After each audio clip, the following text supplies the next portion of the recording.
El tren que pasa, anuncia y auspicia Todos somos uno, palabra de mono. Esto vendría a ser un espectáculo de cuentos gratis. Bienvenidos y bienvenidas a Cefiro, este centro cultural. Estamos transmitiendo a través de laparda.com.ar. Una felicidad estar aquí junto con nuestro artista invitado, el señor Hernán Trompe Regueiro con su trompeta, y tenemos también algunos invitados más. Un placer estar aquí y transmitiendo. Yo todavía un poco nervioso, demasiada emoción. Y lo que les quiero decir es, ¿qué es lo que estamos haciendo? Todos somos uno. El planeta late, tiene vida. Los ríos que pasan y circulan y el agua de los océanos da la vuelta cada 5 años. Y eso lo transforma en un ser vivo que late, donde nosotros, seres diminutos, somos algo así como glóbulos rojos, glóbulos blancos, pequeñas células. Y sin embargo yo a veces me siento tan, pero tan importante. Mis vecinos, amigos, compañeros, se acercaron una noche. Yo había llegado a casa y la casa estaba dada vuelta. El viento movía las chapas, se escuchaba un gato que maullaba y daba la sensación que la casa estaba llorando. Y se fueron acercando y nos fueron abrazando a la casa, al perro, al gato y a mí. Nos volvimos una maraña de calidez y el latido de todos los corazones entrelazados transformaron esa noche. Al otro día desperté abrigado de compañía y me sentí pleno. Sentí que todos somos uno. Me sentí como el sol al mediodía. Bienvenidas, bienvenidos, muchas gracias. Comenzamos con algunos textos, algunos cuentos que narraré, algunos temas del trompe, y este viaje comienza diciendo que esto es gratis, pero que gratis no es sin valor. Gratis quiere decir regalo, y regalo quiere decir presente, y presente es lo que está sucediendo mientras escuchás esto. El tiempo presente es ahora mismo, y eso es valioso, porque el ahora es lo único que tenemos. Lo demás son solo pensamientos. Pensamientos de la mente sobre el pasado que ya no existe, o pensamientos de la mente sobre el futuro que todavía no sucedió. Pero en el momento presente, si observas un poquito, la mente está quieta, sin pensamientos. Y eso es un regalo increíblemente mágico y gratis, totalmente gratis.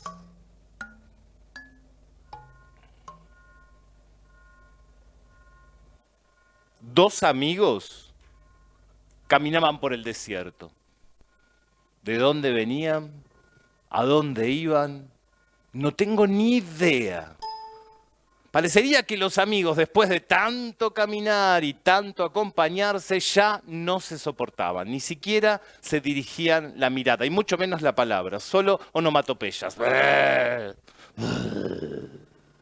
Y de pronto, en medio del desierto, empezó a levantarse una tormenta de arena, viento, el viento levantaba la arena y la arena les pegaba en la cara, se les metía en los ojos, no podían, no se veía nada, avanzaban como podían y de pronto ¡puf!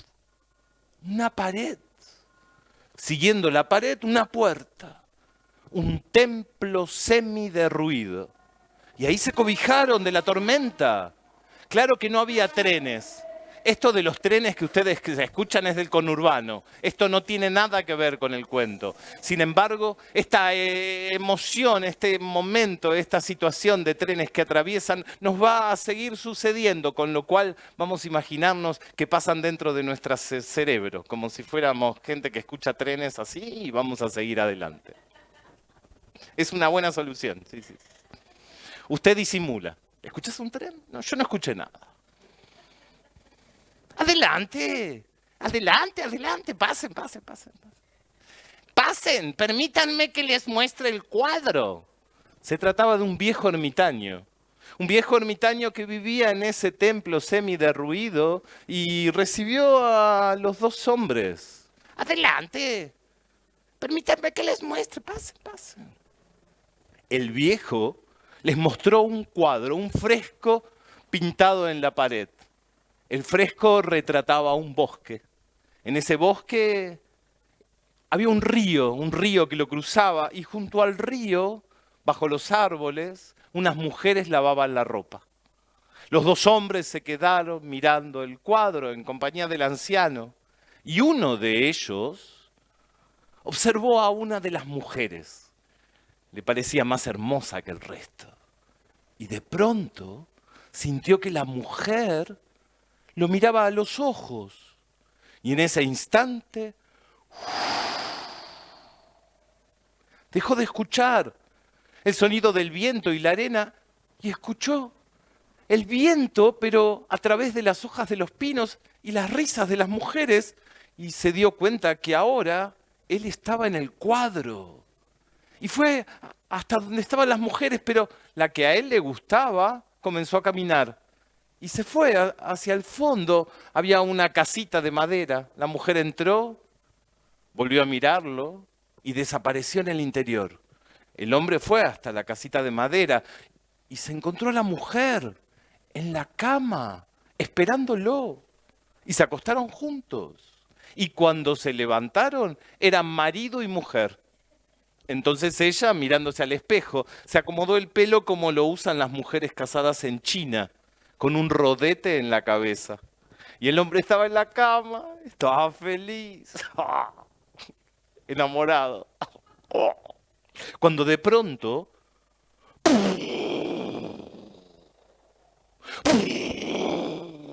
el suelo tembló.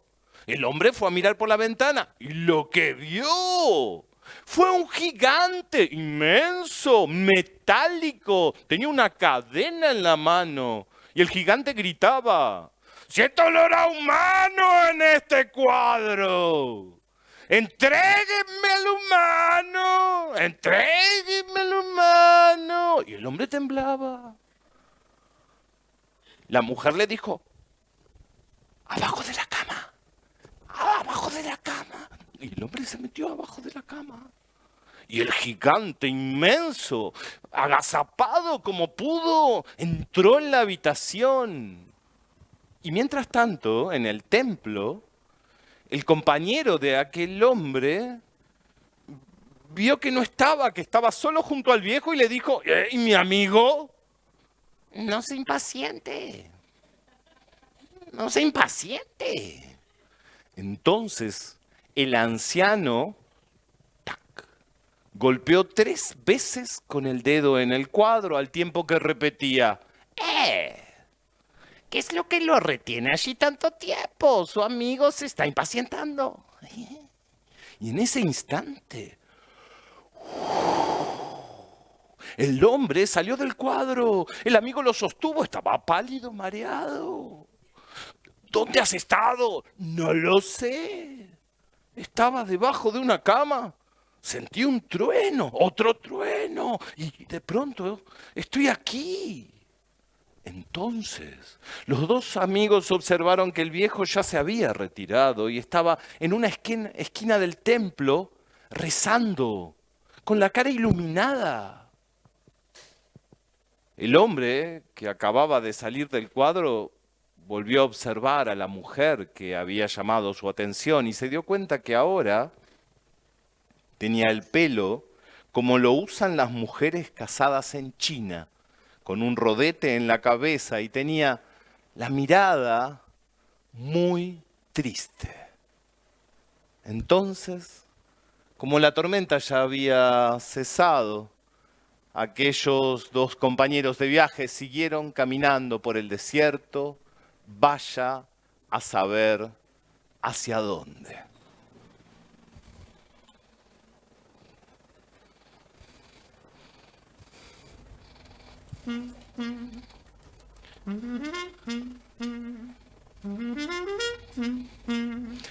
Y básicamente este momento es para decir gracias. Yo no sé si se puede aplaudir o no se puede aplaudir. Si ustedes quieren aplaudir, porque acá hay gente presente, se puede aplaudir. Está permitido, se puede aplaudir.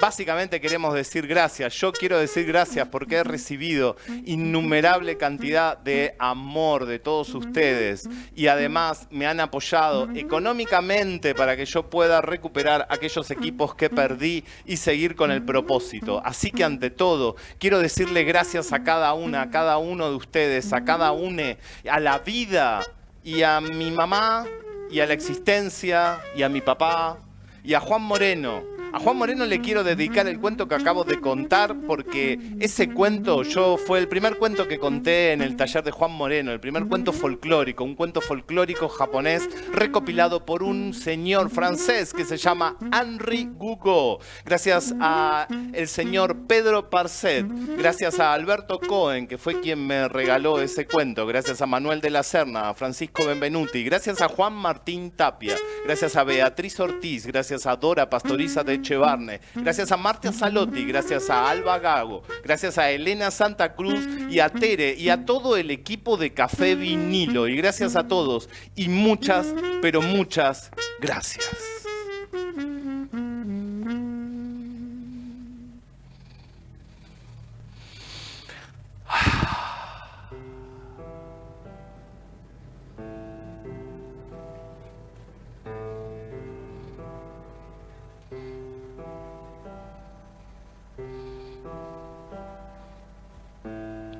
No hay nadie igual a vos, ni a mí, ni a ella, ni a él. Somos 7.700 millones de humanos y somos todos distintos, irrepetibles, incomparables, diminutos, sobre un planeta que flota y gira junto a una bola de fuego a la que llamamos Sol. Estamos en una esquinita del océano cósmico y somos todos distintos, singulares. Mágico, ¿no?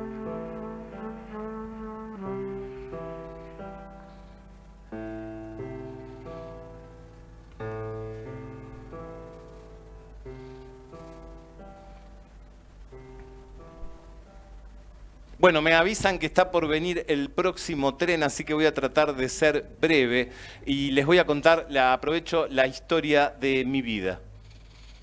Mis padres provienen de una aldea al otro lado del Atlántico. Mi madre llegó a estas tierras aferrada a la baranda del barco, un convoy mercante, pálida y vomitando. En cambio, mi padre llegó a Buenos Aires esnifando el aire viciado del Dock Sud como un ratón que persigue la pista olfativa de un premio. Y aquí tuvieron 2 hijos, mi hermanita y yo. Y empezaron a engordar, y a engordar, y a engordar, y a engordar. Y lentamente el amor se fue transformando en cariño, pero insistieron e insistieron hasta que el cariño se transformó en un candado oxidado. Y fruto de esa oxidación, mi mamá contrajo una extraña enfermedad que consistía en que escuchaba voces de las tapitas de luz. Mi papá, por otro lado, fruto de la lenta combustión de los materiales junto con el oxígeno, contrajo otro mal.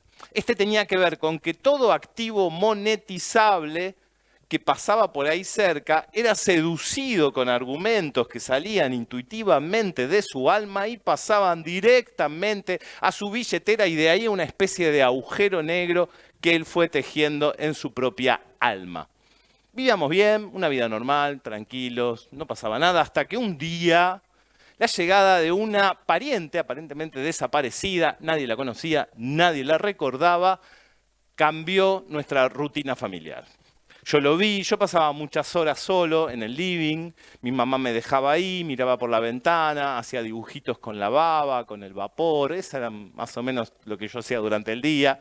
Cuando en la puerta de mi casa estacionó un colectivo raro, porque tenía todas las ventanas tapadas con diarios y adelante muchos dígitos que yo no entendí ninguno, y para ese momento yo ya me conocía todos los números. De ahí descendió mi tía con unos bártulos que llevaban unas bolsas de consorcio. Tocó la puerta de casa y mi mamá, cuando la vio, no lo podía creer. Porque hasta ese momento el argumento que circulaba en la familia era de que mi tía había sido secuestrada por los gitanos de pequeña y nunca nadie la volvió a ver. Por eso no se hablaba de ella, ya había quedado en el olvido. Pero ella nos reveló que la verdad había sido de que mi abuela la había dejado en garantía para el pago de un electrodoméstico en un servicio técnico y nunca la había vuelto a retirar, y así no la volvieron a ver. Mamá sentía amor, ¿qué tal? ¿Cómo le va? Amor que salía de ella. Yo nunca la había visto sintiendo amor, y aparentemente ese era un sentimiento que ella no estaba acostumbrada, no sabía cómo lidiar con el amor, y eso la ponía nerviosa, y como primera medida frente a los nervios sacó una carne apenas cocinada de la heladera y la puso directamente como señal de bienvenida sobre el mantel vinílico celeste. No me dio ningún tipo de plato, y ahí estábamos, mi tía recién conocida, mi hermanita, 2 años, mi mamá y yo. Silencio. De pronto llegó papá. Papá también emocionado, como trajo una dama juana que fermentaba en la piletita del fondo, con cáscaras de banana, bivalvos. La destapó, sirvió un vaso a cada uno, y yo ahí la verdad sentí algo que no había sentido nunca. Sentí como que había una sensación de familia tan hermosa, y todos la sintieron, pero de pronto mi papá, con la impredecibilidad que puede aparecer un tornado en verano, empezó a esbozar un argumento que convenció a mi tía de firmar unos cheques, y ella en 20 minutos perdió todo lo que tenía. Aparentemente era una mujer educada, porque lo único que hizo en respuesta a esa situación fue ponerse de pie y señalar a mi padre con un dedo flaco que salía de la manga de un blazer azul con botones dorados, y le dijo: mañana volveré. Capítulo 2. Al otro día mi mamá fue al patio y abrió la canilla y el agua salía marrón. La volvió a cerrar, entró, agarró una agendita con la carita de un gatito lobotomizado en la tapa, toda nacarada, y marcó un número. En esa época se marcaba así. Aprovecho que está por venir el tren. Marcó así, volvió a colgar, rarísimo, fue hasta la pared donde había un enchufe de 2 patitas y le dijo: ¡basta! ¡Vos también! Volvió a abrir la agendita, volvió a marcar, y esta vez dijo: hola, sí, ¿el posero? Sí, creo que es la napa. ¿Habrá que perforar? Bueno, lo espero. Gracias. y colgó. Yo no sé cómo ese hombre llegó a casa porque nunca escuché que le había dado la dirección, pero a las 2 horas en la puerta de mi casa había estacionado un rastrojero, todo atado con alambre, del que descendió un hombre obeso, de rostro muy flaco, al cual nuestra madre nos presentó como el posero.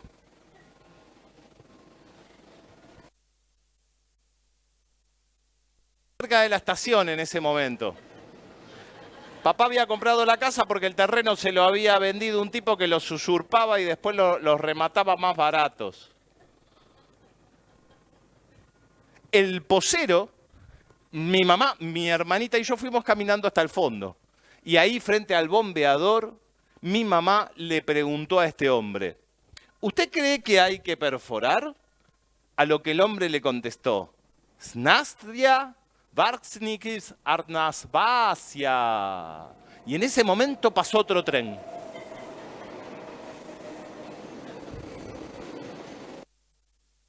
Mi mamá tuvo como una alucinación, no sabía si era realmente un tren, si el tipo estaba hablando en ese idioma. Acostumbrada a estas situaciones, le volvió a preguntar, ¿usted cree que hay que perforar? A lo que el hombre agregó, Nasdrig Asnadavraksna. Y mi mamá, acostumbrada a estas situaciones, se fue caminando para atrás de la escena como Michael Jackson y nos dejó a mi hermanita y a mí con un total desconocido del cual ni siquiera entendía su idioma. Y nosotros miramos lo que el hombre hacía y lo que el hombre hizo fue, primero poner un trípode y comenzar a destornillar los tornillos que sujetaban al bombeador al suelo. Después extrajo el bombeador y con el trípode empezó a extraer los caños que había ahí abajo. Y luego puso una mecha y otros caños y comenzó a perforar. Y estuvo perforando y perforando toda la tarde. Finalmente, cuando estaba por anochecer, el hombre juntó los caños, sacó la mecha y sin volver a poner el bombeador en su lugar, se acercó hasta mi hermanita y dibujándole un círculo en el entrecejo le dijo, Snastra al Asnavadria. Y se fue. Mi hermanita se quedó petrificada al lado del agujero. Y de pronto del interior del agujero se empezó a escuchar un sonido como y salió como una especie de vaquita de San Antonio, pero con botones fluorescentes, que se metió por la botamanga de mi hermanita y a mi hermanita, ¡sácate!, le cambió la mirada. Y en ese instante, la nena de tan solo 2 años fue a la antigua leñera y tomando el hacha grande de papá, comenzó a arrastrarla sobre el mosaico frío al tiempo que repetía, ¡Mami! ¡Mami! Mi mamá estaba en el baño, charlando, tenía una conversación animada con un enchufe de 3 patitas, cuando escuchó a su hija que la llamaba y se dio vuelta y en ese momento mi hermanita con tan solo 2 años, ¡sácate!, le deserrajó un hachazo en el tercer ojo que dividió su cráneo en 2, redecorando al mismo tiempo los azulejos tristes del baño de un nuevo y efusivo rojo carmesí. Y yo lo vi, porque yo estaba ahí. Lo vi y en ese momento apareció mi tía, tal cual lo había anunciado. Y mi tía ayudó a mi hermanita, le dio una mano y trozaron a mi mamá y la disimularon en una funda de almohada que como era roja no se notaba tanto la sangre y la pusieron en la cama. Y mi tía, y lo que le voy a contar ahora es verdad, y yo lo vi, y yo juro que lo vi, en ese momento mi tía, con unos invisibles, se convirtió en mi mamá. Se acostó en la cama a esperar a mi papá. Mi papá llegó tarde, ebrio y endeudado, y se durmió. Entonces mi tía, con una especie de canutillo que sacó de la cartera, comenzó a sorber a mi papá por la oreja, como quien sorbe puré de papa flácido, hasta dejarlo todo vacío, como de 2 dimensiones, lo enrolló como si fuera un pantalón, lo guardó en la cartera, me agarró de la oreja y nos fuimos de esa casa para siempre. Mi hermanita nos seguía caminando en 4 patas. Capítulo 3. De ahí fuimos a vivir a un departamentito en Los Polvorines. El único contacto que teníamos con el mundo exterior era a través de un hombre de rasgos orientales que nos traía una serie de alimentos. Siempre a la misma hora pasaba lo mismo. Mi tía me servía la leche y yo la volcaba. Entonces ella me miraba detenidamente en forma neutra y me decía: anda a cambiarte, ¿querés? Capítulo 4. El tiempo pasó un montón y mi tía se empezó como a poner cada vez más vieja y en ese momento le decíamos abuelita, ¿sí? Pero con abuelita vivíamos bien, usábamos calzado, íbamos a la escuela, comíamos en platos, todo bien. Y lo que les voy a contar es verdad, y yo lo vi, y yo juro que lo vi. Cuando comíamos siempre lo mismo, a la mañana, a la tarde, a la noche, merendábamos siempre lo mismo, que era albóndigas de carne con churrasco. Y veíamos el noticiero siempre y yo escuchaba lo que pasaba. Empezó a pasar de a poco, pero en un momento sucedía cuando yo veía la tele. Cuando yo veía la tele, yo era fanático de la serie del Delfincito Azulado, ella empezó con una gamuza y frotaba la tele, con una gamuza la frotaba, abuelita, abuelita, y frotaba y frotaba. La cuestión es que en el lugar donde frotaba se empezó a hacer como una especie de grieta y me acuerdo una tarde, como si fuera hoy, estábamos mirando el noticiero. Una tragedia, habían chocado 2 camiones que transportaban conejos, ¿sí? Entonces lo que se veía en el noticiero era un charco de sangre de conejos y a los 2 choferes que habían resultado ilesos siendo entrevistados por un periodista. Que el periodista aprovechaba en la entrevista cuando había momentos de sollozo o de culpa para hacer la propaganda de un tiempo compartido. Y en ese momento, creo que fue justo en la propaganda, cuando mi tía, la que ahora le decíamos abuelita, ¡fup!, metió la mano adentro de la televisión ¡fuc!, y sacó un conejito, así chiquito como estaba en la tele, pero aplastadito, y lo tiró en la mesa. Y volvió a meter la mano. ¡Fup! Sacó al conductor, al periodista, y lo puso sobre la mesa. Y se murió, se le rompió el cráneo, saltó de la mesa. Y en ese momento volvió a tapar la tele. Pero a partir de entonces empezó a tramar una estrategia. Y tomaba frascos, les hacía agujeritos y se llevaba de todo. Jugadores de fútbol, modelos, rarísimo. Y hablaban y yo sabía lo que pasaba, se movía, los tenía en la alacena. Les había hecho como, para que no hagan tanto ruido, con goma espuma, todo con motivos de Disney. Les había hecho todo un caso relevante. Raúl Bonclel, 497 días de cautiverio. Era un divo de una telenovela que mi tía, la que ahora le decíamos abuelita, era fanática. Y entonces ella lo tenía atado con una soguita y como era fanática de la novela, lo volvía a meter para que actuara y lo volvía a sacar. La policía no entendía nada. Le había hecho ropita. A la 1:15, antes de la novela, lo bañaba en una bañaderita del oro. No puedo más. Mátenme. ¡Mátenme! Capítulo 5. El tiempo pasó y un día, medio como por la primavera, mi tía, a la que le decíamos abuelita, empezó a rejuvenecer, pero a una rapidez, y de pronto estaba igual a mamá. Y un día me acerqué a ella y le dije: ¿te podemos decir mamá? Y ella, como toda respuesta, se fue. Hasta donde tenía escondida la cartera, en el armario, y trajo la cartera y nos dijo, a mi hermanita y a mí: ¿quieren volver a ver a su padre? Entonces sacó la cartera y sacó a mi papá, que todavía estaba enrollado, lo estiró, Y soplando por la nariz, mi papá se volvió a inflar. Al principio no era mi papá, como que le salía escombro, hablaba incoherencias, pero con el tiempo igual a papá.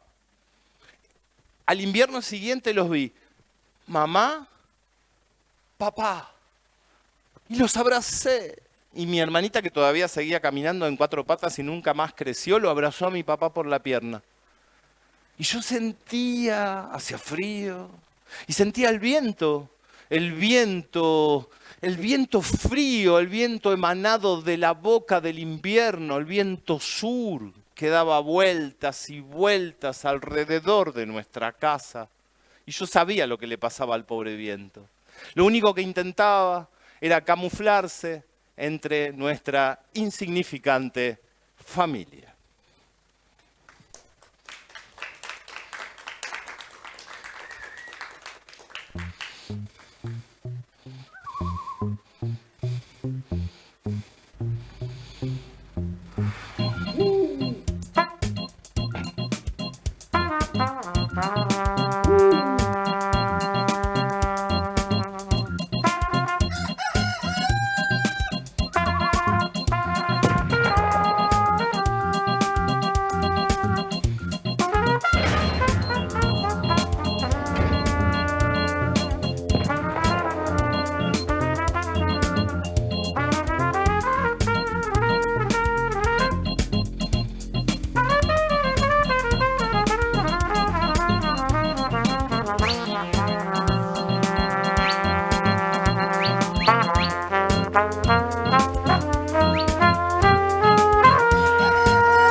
Todos somos uno, se llama Hernán Trompe Regueiro y hoy queremos decir básicamente gracias. De eso se trata esta reunión, este momento, este lugarcito que encontrás en la pantalla donde hay 2 tipos que te hablan, lo único que te quieren decir es gracias. Gracias a mis amigos del barrio, de Villa Ballester, del partido de San Martín, en Buenos Aires, Argentina. Gracias a Gise Palermo y a Vicente Borrone, porque ellos fueron fundamentales en el sostenimiento de un espacio como fue la Biblioteca Rivadavia. Gracias a Anita Clara del Moral, que está aquí conmigo, es titiritera y también la acompaña el señor Trompe. Gracias a Roxana Bernaule y a Pato. Gracias a Pamela Ferreira, a Fernando Villa, a Carolina Ferrari. Gracias a Igor, tremendo gestor cultural. Gracias a Edu y a Cote. Gracias a Cintia, al Chano, a Julián Aguirre, a Nico Baigorria. Gracias a Beto Eguía. Gracias a Micaela Picarelli. Gracias a Facu Baigorria, a Gaby Álvarez. Gracias a la Usina Percusión, a Lautaro Simeone, a Buncha Padama. Gracias a Micaela, ya la dije. Gracias a Matías Flamenco, a Rodrigo Ciamarela, a Rodrigo Calvo, a Sofía, a Mercedes Sassano, porque todos ellos apoyan, sostienen y hacen posible que uno siga trabajando. Y entre nosotros nos ayudamos y armamos esta red a la cual llamamos familia. Muchas gracias.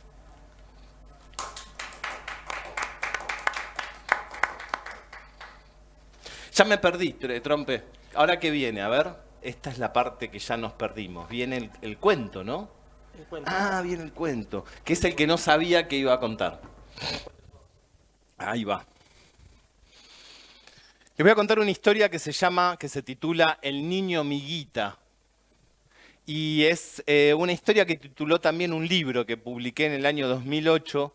Y es un cuento que viene dando vueltas y viene girando. Y es parte de estos amigos del barrio que les nombraba antes. Esta familia de artistas que puebla el lugar donde vivo. Y este cuento también lo fue llevando por ahí la señorita Roxana Bernaule en una versión de títeres hechas con harina. Pero no les voy a decir nada más. Se los voy a contar y basta.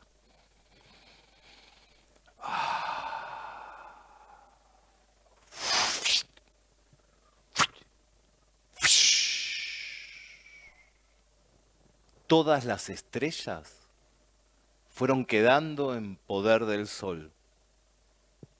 Todas. Las masticó, las digirió y vomitó un día nuevo. Y en ese amanecer se suicidó Pablo Rueliot, el hombre miguita. Ser enano no es gracioso. Ser enano no es gracioso. El hombre más pequeño del mundo cabe en una cajita de fósforos con ustedes. Ser enano no es gracioso. Y por eso aquella mañana, Pablo Rueliot, el hombre miguita, fue hasta la mitad de la ruta y ahí se quedó. Y de pronto,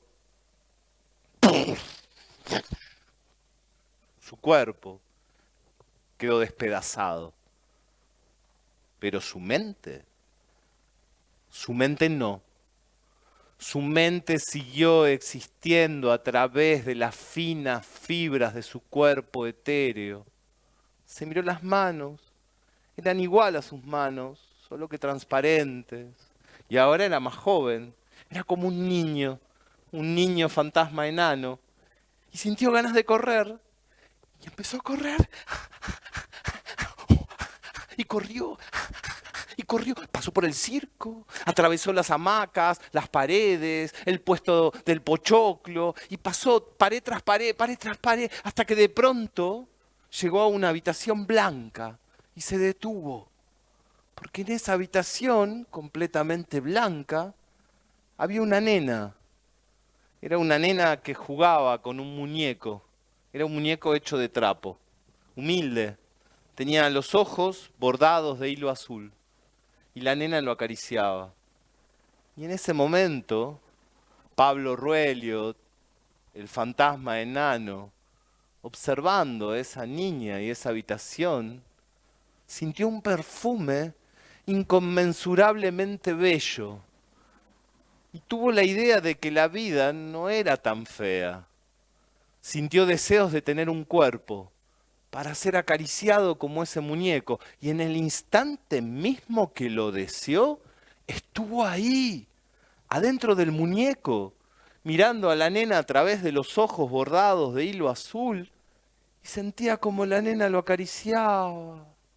Y eso se sentía tan hermoso, que de su corazón brotaron las ganas de devolverle el gesto, y en ese momento la mano del muñeco se movió y acarició a la nena. Y la nena, en un ataque de silencio, dejó al muñeco en el piso y pegó la espalda contra la pared.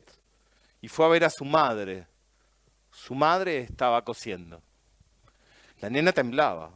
Trató de disimular el temblequeo con una sonrisa y le dijo: ¿te puedo hacer una pregunta, mamá? ¿Qué quieres?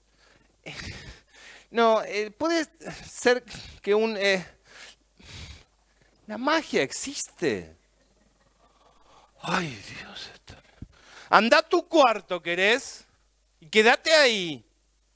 Entonces la nena, rompiendo diminutamente el silencio con el rozar de sus zapatitos sobre el parquet, abrió la puerta, pegó la espalda contra la pared y volvió a observar el lugar exacto donde había dejado el muñeco, que ya no estaba ahí.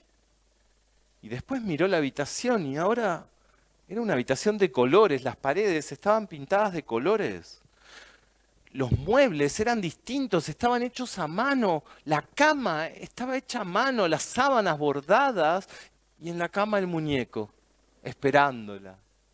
Claro, para la niña en su visita a la madre había pasado un minuto, pero para el golem, para el muñeco habitado por un espíritu en el tiempo de los muertos, el tiempo avanzaba tan lentamente como un bostezo sin boca. 35 años, 35 años esperando a la mujer de sus sueños, 35 años construyendo muebles y de pronto ella estaba ahí. Entonces la nena se sacó los zapatos, los acomodó a 20 centímetros de la pata izquierda y se acostó junto con el muñeco, al cual abrazó contra su pecho y tuvo un sueño tan hermoso. Soñó que volaba y que saltaba de nube en nube con su amigo de la mano, de nube en nube, y en ese sueño a esa niña se le pasó la vida. Y cuando despertó era una anciana muy vieja, una niña anciana que con su artritis a cuestas y con su muñeco en los brazos fue a buscar a su madre, que ahora era una pila de huesos con un par de agujas. Y entonces sintió una profunda tristeza, la tristeza que otorga la finitud de la vida.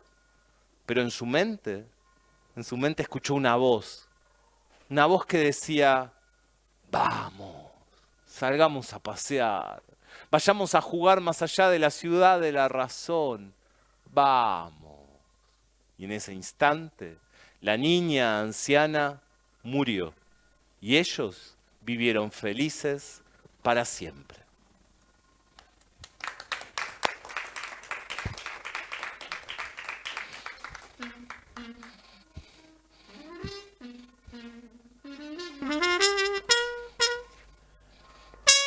Básicamente se trata de decir gracias y los cuentos vienen a acompañar estas gracias. Gracias que yo tengo anotadas algunas en el celular, cosa que nunca uso para decir gracias, pero hoy me toca decir gracias y leer, porque si yo no leo me voy a olvidar de todo.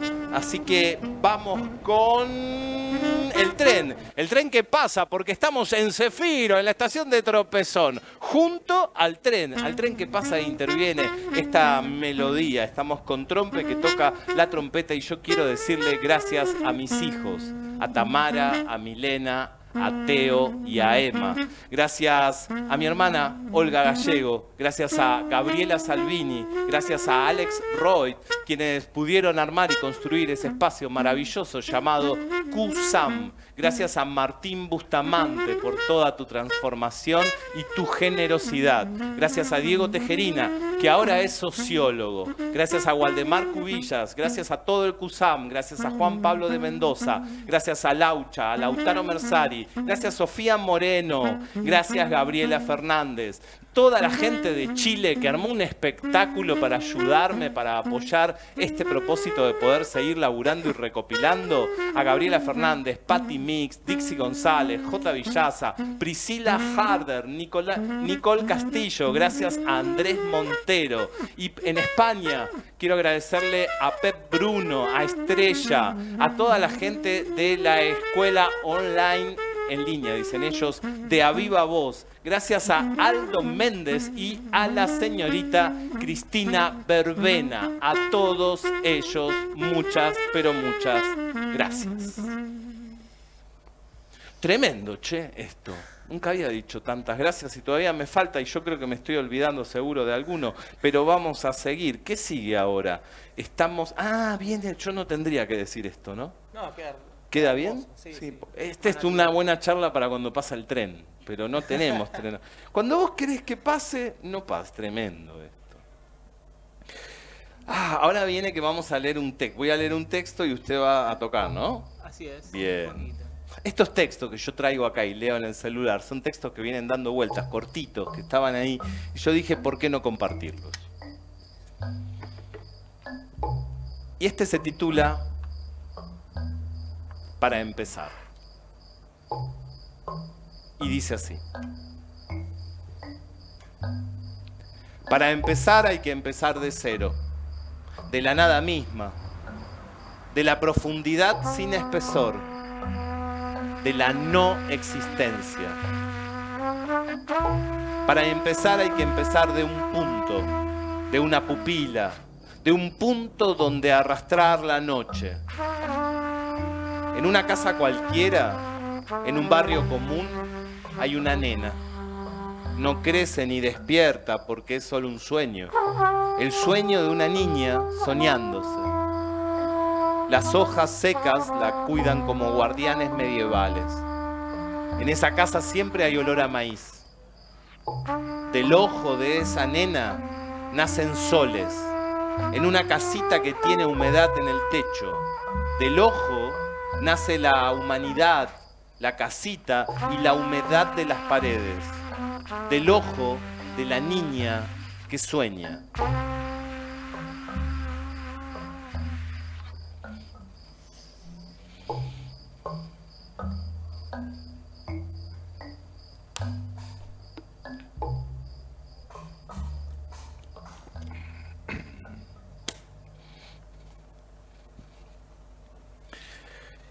Y les hablé de los amigos del barrio y de cómo en el partido de San Martín, en Ballester, existe esta familia de artistas. Y si yo no cuento el cuento que voy a contar ahora, ellos, no sé qué me van a hacer, pero más me vale que lo cuente. Y esta historia dice así. Scarafaccio. Scarafaccio, Scarafaccio, Scarafaccio, Scarafaccio. Una aldea al otro lado del Atlántico. Campesinos rudos, rudimentarios, precarios, brutos, básicos.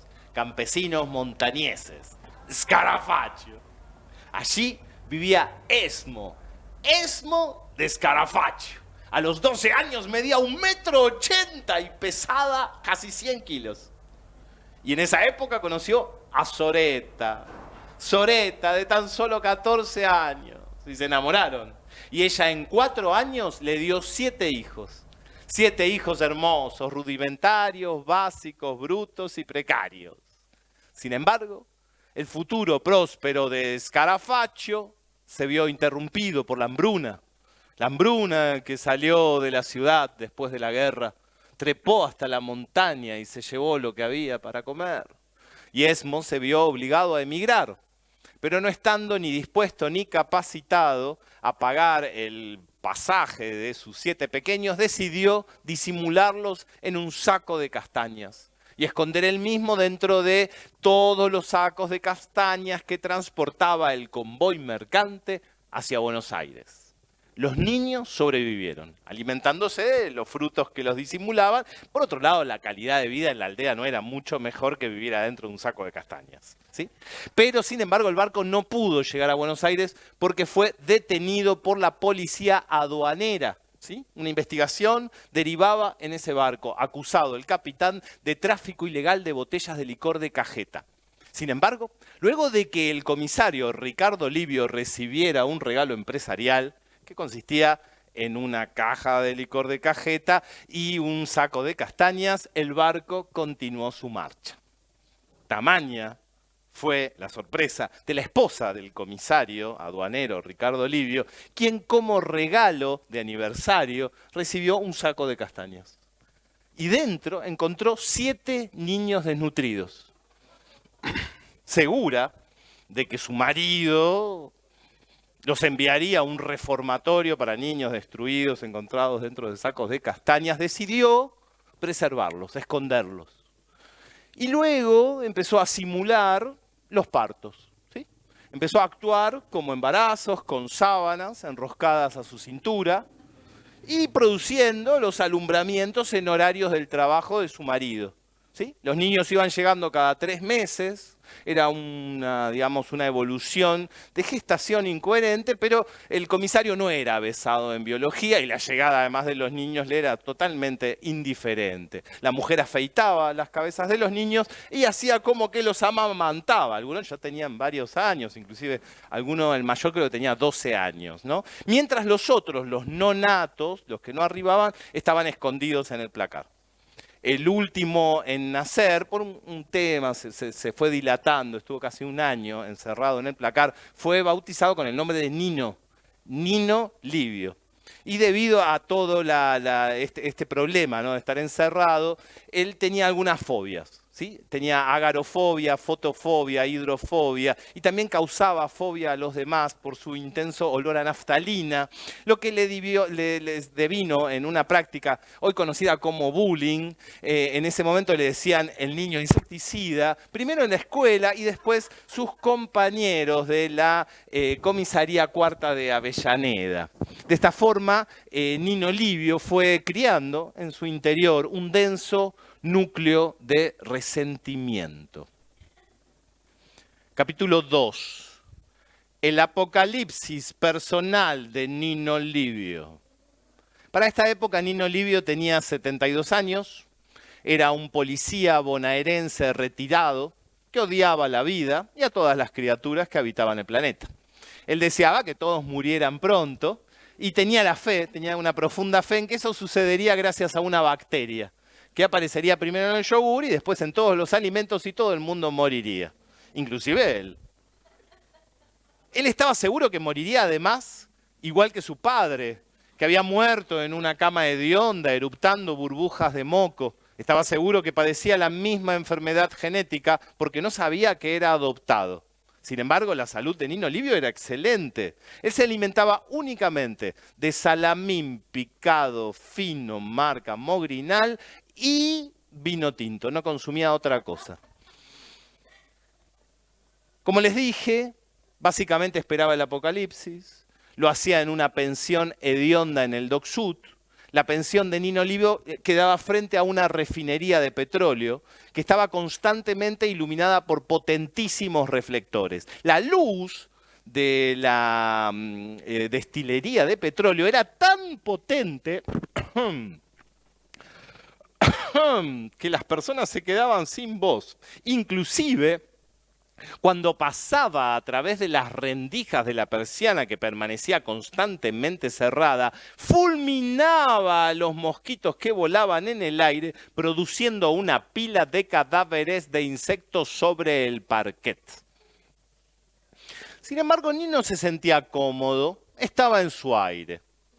Una tarde, en que Nino Livio estaba merendando, estos narradores de mierda, pensaba, ¿no? Pensaba cosas, hay que matarlos a todos. Y cortaba salamín. De pronto, le pareció que había un sonido que lo distraía del cavilar que habitaba su cerebro. Y observó que no se trataba del tic-tac psicótico de su reloj, sino que el sonido provenía del zócalo. Y observó que en el zócalo había un agujero del cual emanaba una luz de color violeta iridiscente. Nino Livio se agachó y pegó su ojo contra el orificio y lo que vio fue a 3 cucarachas que bailaban alrededor de una bomba atómica al tiempo que cantaban una canción que decía más o menos así: el fin de la humanidad se acerca, ya faltan pocas horas para ese gran momento. ¡Conga! ¡Conga! Nino Livio no lo podía creer. El fin de la humanidad. Y en su propia casa.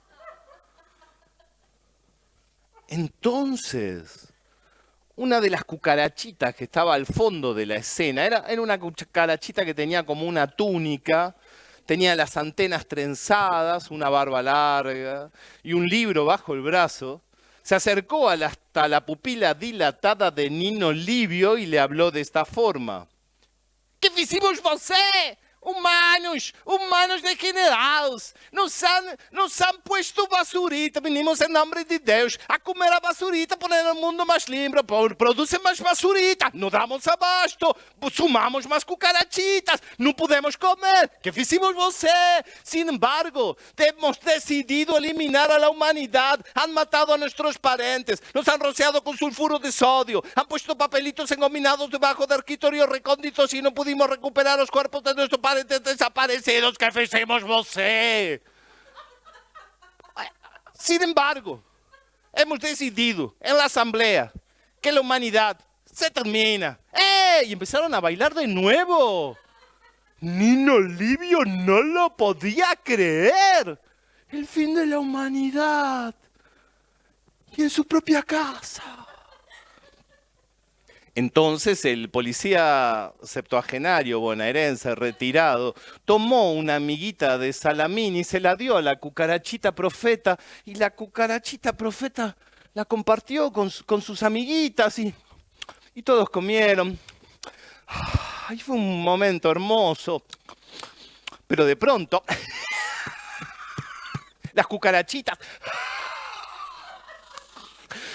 empezaron a ahogarse y a caer muertas debido al conservante utilizado por la firma Mogrinal, embutido Sociedad Anónima en la conservación de sus alimentos. Nino Livio no lo podía creer. ¡Las había matado!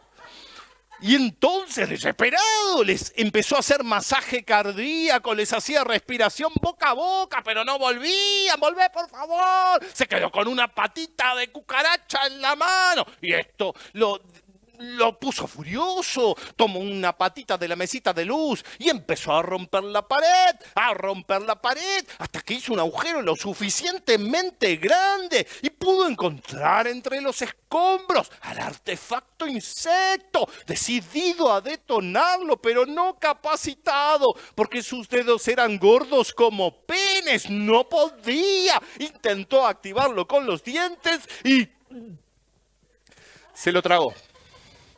Sí, se lo tragó. Fue así como Nino Livio salvó a la humanidad, gracias a que la radiación fue finalmente evacuada en la cloaca. El cuerpo de Nino Livio fue encontrado carbonizado, emanando una extraña luz de color violeta iridiscente. Dos oficiales del Servicio de Investigaciones Técnicas de la Policía Bonaerense Zona Sur observaban el occiso, específicamente el reloj, un auténtico Moriangeli fabricado en Biboratá en el año 1942. Eso sí, de la luz del cuerpo carbonizado, de eso no dijeron nada, ya que en el Doc Sud era algo común y corriente.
Se llama Hernán y le decimos Trompe y el apellido es Regueiro. Y vino acá y le agradezco mucho, una felicidad. Y también nos escribieron de varios lugares. Acá me pasan mensajes porque tenemos una increíble tecnología. Nos saludó la señorita Mónica Jurado. Muchas gracias, Mónica, que está ahí del otro lado. Y si la presbicia me lo permite, les voy a decir que también nos mandaron, Felipe nos mandó saludos de Chile, Clara nos mandó saludos, Marlene también se conectó con la página de la pardamaria.com.ar, donde estamos haciendo esta transmisión, y ahí ellos mandaron estos mensajes, igual que Sheila, y vamos, que vos podés, igual que, uy, la onda será, Brumilda, ay chicos, pónganse nombres más simples, yo no puedo leer todo esto, pero en definitiva nos escriben de distintos lugares, especialmente de Chile, y nos dicen varias cosas, me siguen mandando mensajes, yo no lo puedo creer. Marcos, Sofi nos dice que nos quiere mucho, pero qué lindo. Y ahora voy a volver a este otro mensaje y agradecerles a todos mis alumnos, a Marcela Ruiz, a Liliana Baigorria, a Blanca Galante, a Silvia Domínguez, a María Ángeles, a Félix, a Gabriela Alperovich, Gabriela Álvarez, a Adriana Cecia, a Adriana Rosáenz, a Liliana Gutner, que está en Suiza, a Graciela Leandra. Quiero agradecerle al señor Daniel Floyd, a la señorita Patricia von Klettenhoff, a Cecilia Horta, a Marcela Orellana, a Gabriela Silvia, a Mercedes, a Liliana, a Marcela, a Blanca, a Adriana, a Dixie, a Gabriela. Quiero agradecerle a Juan Valdana, a Augusto Bevilacqua, a Andrea Pérez, a Sol Bernardes, a Verónica y a Martín Caserta, a Agustina Boneto, a Andrea Segundo, a Hipólito Ayala, a Miguelina. Quiero agradecerles a Andrea Cuellar, todos ellos de la comunidad Abá Guaraní en Pichanal, San Francisco, Salta, Argentina. Quiero agradecerle a Daniel Cerezo, al barrio de La Carcova, hermosa comunidad, a la comunidad de La Cava, de Villa Curita, al barrio Padre Carlos Mujica y al barrio de la 2124. A todos ellos porque permitieron, cobijaron y acompañaron este proyecto de contar cuentos, de llevar cuentos y de traer y aprender historias. Sin ustedes esto no sería posible. Como dice nuestra maestra, como dijo Dora Pastoriza de Echevarne, los cuentos no se cuentan para, sino se cuentan con. Y con nosotros, con nosotros es lo que llamamos todos somos uno. Muchas gracias, Trompe. Apenas unos minutos, les regalo un cuento y nos vamos. Hasta aquí, todos somos uno. Estamos transmitiendo desde Cefiro, un centro cultural al lado de la estación de Tropezón, por eso escuchan el tren y otras cosas. Digo tren y suena la chicharra. Esto es increíble, está muy bien organizado. Ellos nos abrieron el espacio, se coparon con esta propuesta y a la radio, a lapardamaria.com.ar, que es una radio, una cooperativa cultural que lleva adelante una radio donde la señorita Patricia von Klettenhoff hace un programa todos los viernes a las 22:30 horas. Desde el próximo viernes a las 22 arranca el programa de El Mono Cuentero Eléctrico Rojo Enlatado y después el de Patricia. Todos los viernes se sumergen con la almohada y se hacen un viaje de radio de cuentos. Y tenía mucho sentido que nosotros transmitamos a través de Cefiro y de La Parda, porque lo que queremos es difundir la cultura del barrio, difundir lo que se hace, y digo difundir, y llega un tren con 200 jubilados de Gualeguaychú a sumarse a esta función y les tenemos que decir que no era presencial. Qué lástima. Bueno.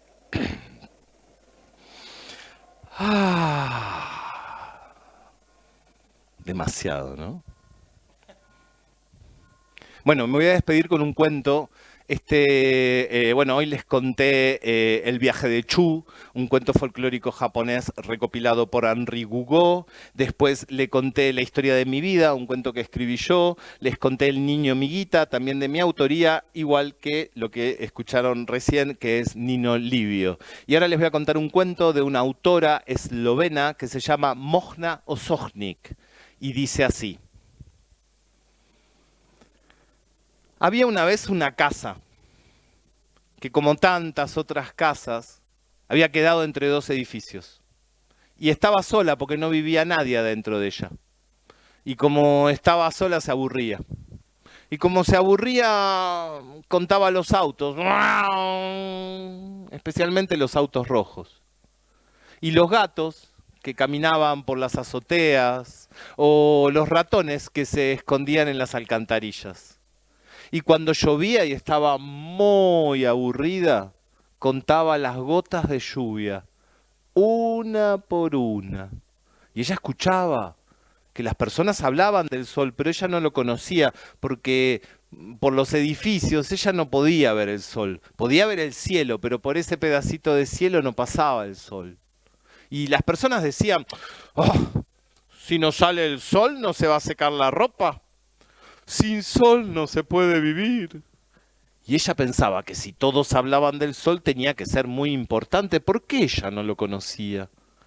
De noche trataba de imaginárselo. Y pensaba que si era muy importante tenía que usar un reloj de oro. Porque las personas importantes usan un reloj de oro. Y si tenía un reloj de oro tenía que tener un chaleco, ¿no? Y si daba mucho calor tenía que ser muy peludo. Entonces se imaginaba una bola peluda con un chaleco y un reloj de oro en el cielo y decía, no puede ser eso el sol. Y pensaba que si daba luz, tanta luz tenía que ser como una lamparita muy grande. Y se imaginaba una lamparita inmensa con alas que flotaba. No, le dirían lamparita, no le dirían sol, sino. Y no encontraba respuesta. Y cuanto menos respuestas, más preguntas. ¿Y a dónde se va? ¿Y cuando se va, vuelve o es otro el sol que vuelve cada día? Y no había respuestas. Y como no había respuestas, temblaba. Y cuando la casa temblaba, los ratones se escapaban por abajo. Un sábado a la mañana, en la puerta de la casa estacionó una camioneta. Y bajaron unos hombres. Y abrieron la puerta de la casa. Y metieron unos muebles, metieron 2 camas, metieron una heladera, metieron placares, alacenas y se fueron. Y la casa no entendía nada. ¿Qué hacía todo eso adentro de ella? Esa noche no pudo dormir. Peor, más preguntas. Y el domingo llegaron papá, mamá y los niños. Y papá y los niños empezaron a poner cortinas, flores en las ventanas. Mamá pintaba las paredes. Y cuando llegó la noche, la casa estaba tan linda. Nunca había estado tan linda. Y después de cenar, papá y mamá le contaron cuentos a los niños. Y entonces la casa tuvo un sueño. Soñó que adentro de ella tenía su propio sol. Y cuando despertó, se dio cuenta que las casas no nacieron para estar vacías. Las casas nacieron para estar con gente adentro. Y colorín colorado, esta noche, este ciclo, este momento, aquí se ha terminado. Muchas gracias.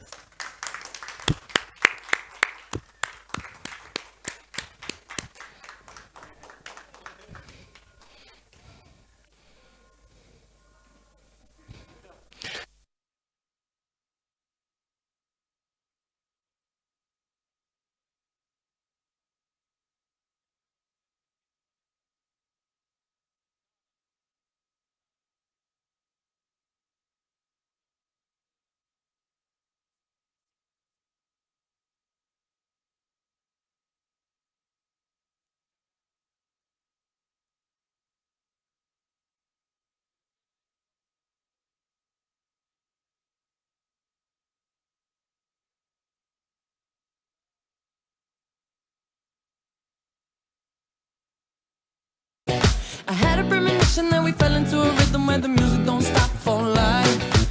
Glitter in the sky, moonlight, you're my starlight. I need you all night. Come on, dance to me. I'm levitating you. Moonlight, you're my starlight. I need you all night.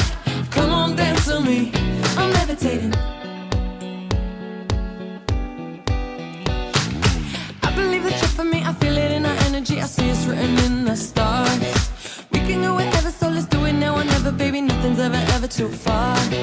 Glitter in the sky, glitter in our eyes, shining just the way we are. I feel like we're forever every time we get together, but whatever, let's get lost on Mars. You want me, I want you, baby, my sugar boo. I'm levitating, the Milky Way, we're renegading, yeah, yeah, yeah, yeah, yeah. I got you, moonlight, you're my starlight. I need you all night, come on, dance to me. I'm levitating, you, moonlight, you're my starlight. I need you all night, come on, dance to me. I'm levitating, you can fly away with me tonight. You can fly away with me tonight. Baby, let me take you for a ride. Yeah, yeah, yeah, yeah, yeah. I'm levitating, you can fly away with me tonight. You can fly away with me tonight. Baby, let me take you for a ride. Yeah, yeah, yeah, yeah, yeah. My love is like a rocket, watch it blast off. And I'm feeling so electric, bounce my ass off. And even if I wanted to, I can't stop. Yeah, yeah, yeah, yeah, yeah. My love is like a rocket, watch it blast off. And I'm feeling so electric, dance my ass off. And even if I wanted to, I can't stop.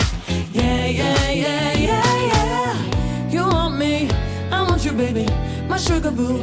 I'm levitating, the Milky Way, we're renegading. I got you, moonlight, you're my starlight. I need you all night, come on, dance with me. I'm levitating, you can fly away with me tonight. You can fly away with me tonight. Baby, let me take you for a ride. Yeah, yeah, yeah, yeah, yeah. I'm levitating, you can fly away with me tonight. You can fly away with me tonight. Baby, let me take you for a ride. Yeah, yeah, yeah, yeah, yeah.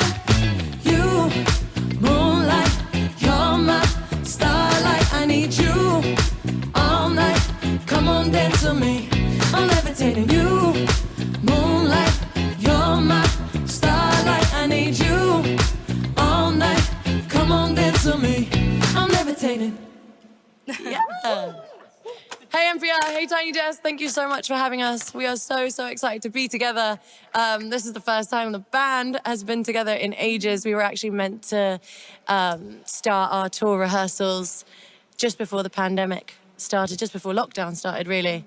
So this is really special that we had the opportunity to all get together and put this on from our home in London, right back to you wherever you are in the world. Sending you lots of love. Mwah, and I hope you enjoy it.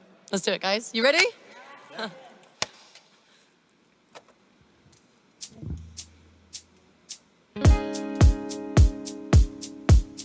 Somewhere in the middle, I think I lied a little. I said if we took it there, I wasn't gonna change, but that went out the window. Yeah. I know that I seem a little stressed out, but you're here now and you're turning me on. I wanna feel a different kind of tension. Yeah, you guessed it, the kind that's fun. Hate it when you leave me unattended, cause I miss you and I need your love. When my mind is running wild, could you help me slow it down? Pull my mind at ease. Pretty please, I need your hands on me. Sweet relief, pretty please, exactly where I want me. Yeah, underneath your body. Yeah, if we take it further, I swear I ain't gonna break. So baby, come try me, baby, come find me, baby, don't wind me up. I know that I seem a little stressed out, but you're here now and you're turning me on. I wanna feel a different kind of tension. Yeah, you guessed it, the kind that's fun. Hate it when you leave me unattended, cause I miss you and I need your love.